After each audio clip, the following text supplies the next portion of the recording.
more than 10 years ago, during a retreat in Rome,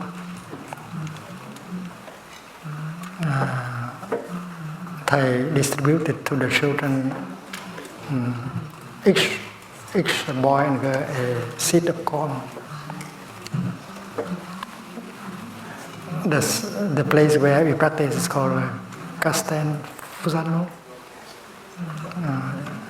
very close to Rome. And there were 70 or more children in the retreat. So I went to the grocery store nearby and bought a bag of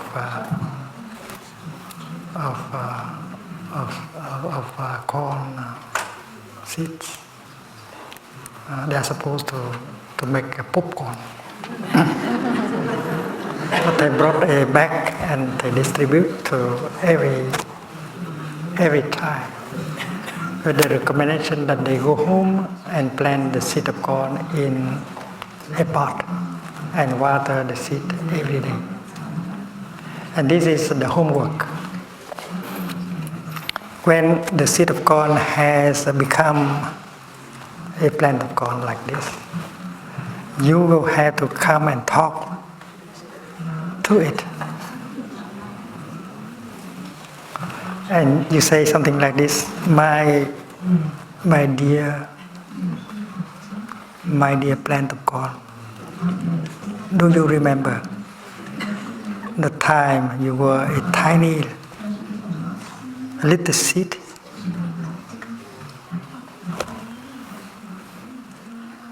Ask. And then the plant of corn will be very surprised. And it may tell you like this: me is a little seed, I don't believe it.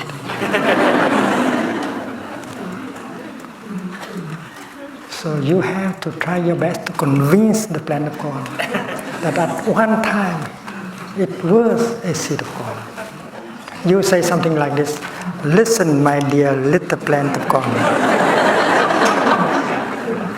2 weeks ago, I planted you in a pot like this, and you were very tiny like this. And I water you every day, and one day you sprout, and you bring forth your first leaf and so on. And if you are elegant enough, you will be able to convince the plant of corn that one time he was a seed, a tiny seed. And if you look skillfully, you still see the seed of corn in the plant of corn. Do you think that the seed of corn has died? If the seed of corn has died, it cannot be a plant of corn. So the question is, do you think the seed of corn has died? If it has not died, why don't you see it? Why don't you see it? And if it has died, how come that we have a plant of corn? So the question is the seed still alive or it has died? And this is quite deep for a little boy, a little girl, as a homework. And yet it is possible to teach the children about no birth and no death, being and non-being, if you are skillful enough. In Buddhism, we speak about signlessness. Sign means the form, the appearance. The seed of corn does not show its sign, its appearance anymore. But that does not mean that it is not there. It's like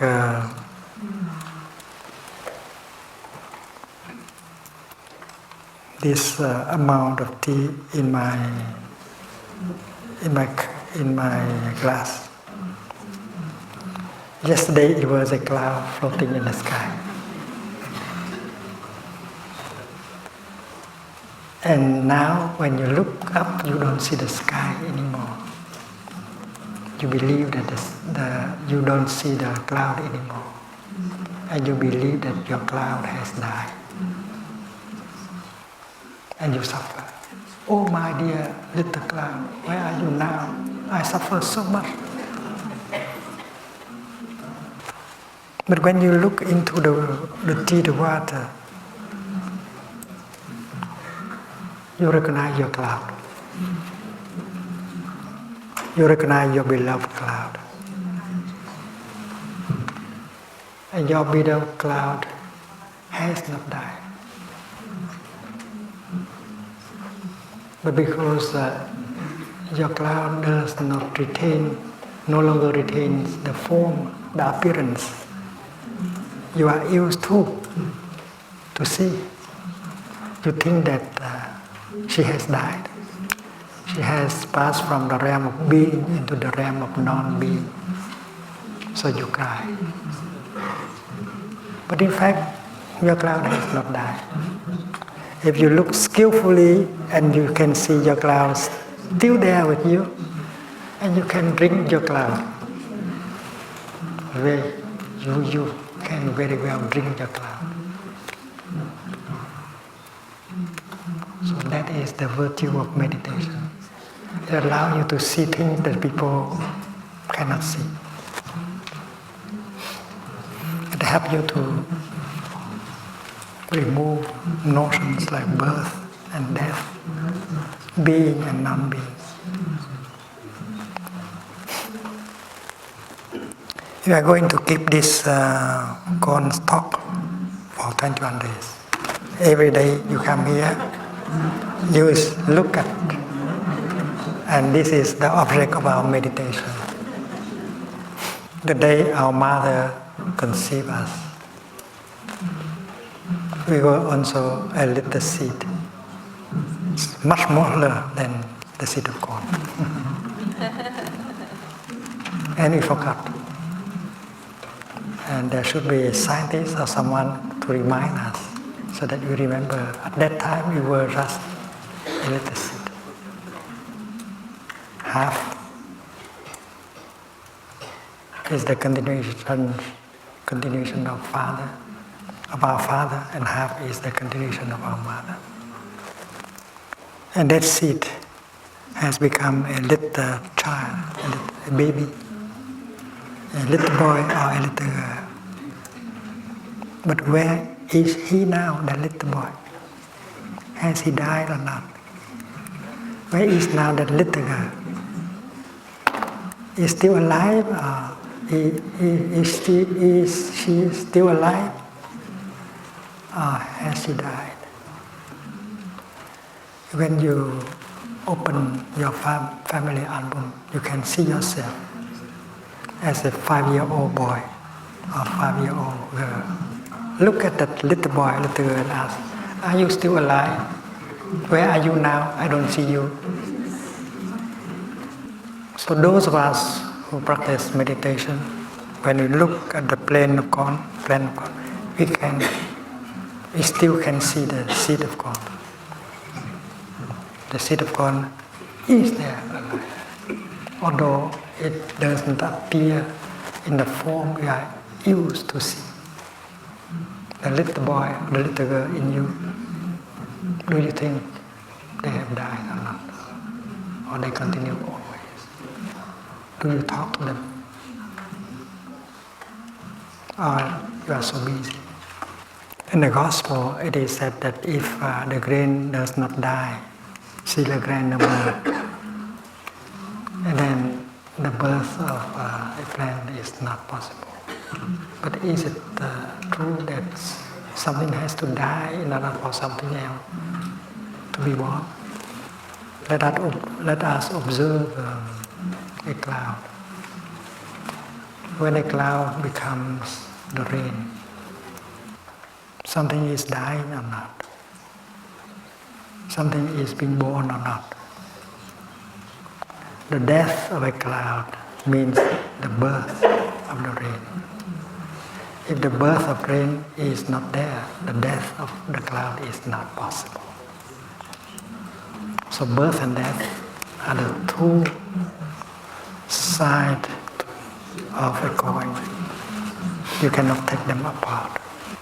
And meditation on death, according to the Buddha, is very wonderful. It can bring you a lot of insight. And to meditate on death, you know better how to live, to be alive. There is the teaching of the three doors of liberation.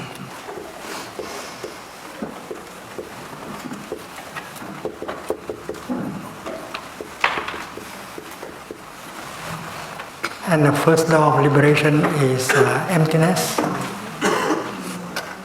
Emptiness.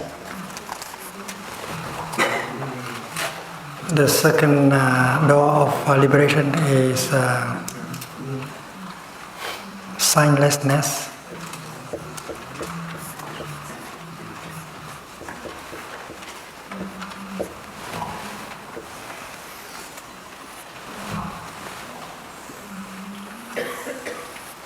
And the third door of liberation is aimlessness.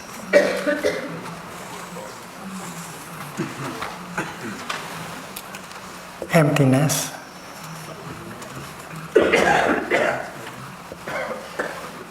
signlessness,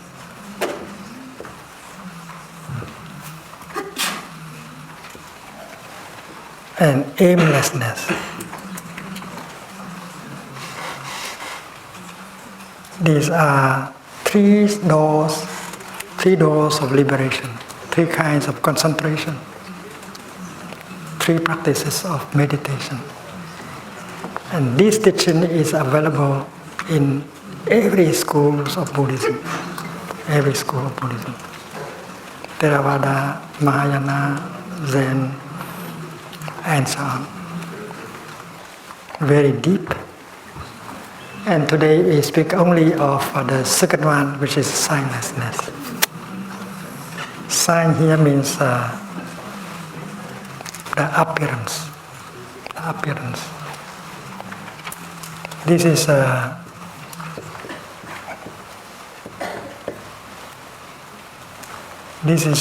form that we perceive.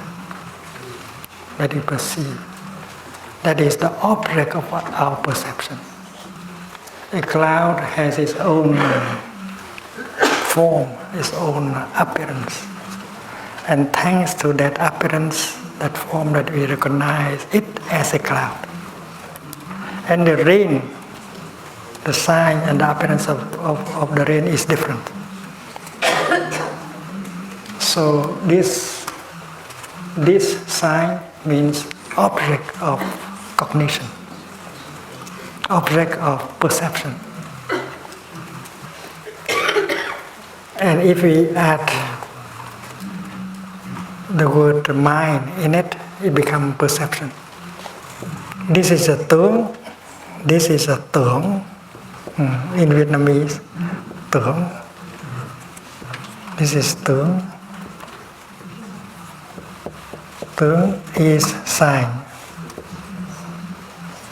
And tưởng means perception, cognition. This is the mind belong. It's the mind that perceives the form, the sign. And in the Diamond Sutra, we learn that where there is a perception, where there is a perception, there is deception. Where there is a perception, there is a deception. Phàm sở hữu tướng, giai thị hư vọng. Ở đâu có tướng, ở đó có hư vọng. where there is a perception, where there is a wrong perception, illusion. Because we are full by the appearance, by the sign.